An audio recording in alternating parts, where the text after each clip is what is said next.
Ili tufanye kazi vizuri, ni vyema kabisa kuwashirikisha na kujifunza kwa pamoja ili tuweze kusaidia.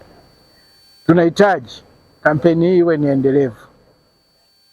Ndio maana tukaona tukutane na hawa viongozi kutoka sekretarieti za mikoa, wanasheria wetu, tuwezeshane na tuambizane, twende tukawasaidie wananchi wetu hao.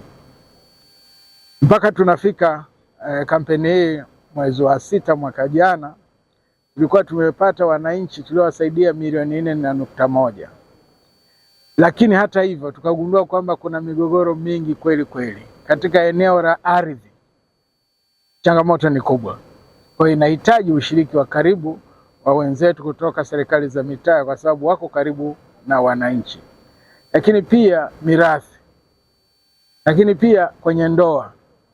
Changamoto hizi zote zinaweza kutatuliwa na wananchi wenzetu na watumishi wenzetu ambao wako karibu na hao wananchi, ambao ni serikali za mitaa na secretariat. Mafunzo haya yana lengo la kupeleka huduma kwa wananchi.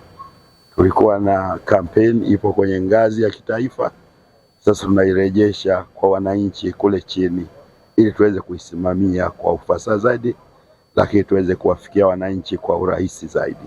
Hili swala la utoaji wa huduma ya msaada wa kisheria ndani ya serikali, watendaji wa hizo shughuli kwa kiwango kikubwa au kwa asilimia kubwa ni mawakili wa serikali.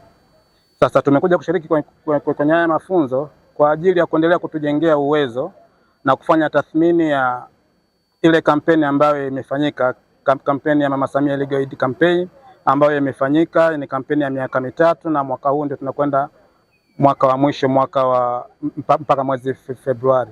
Sasa tulikuja pamoja na mambo mengine kuona mazingira, namna kampeni hiyo ilivyofanyika toka ilipoanza mpaka leo tulipofikia, lakini pia kuweka mikakati endelevu ya namna bora ya kuendelea kutoa hizi huduma kwa wananchi.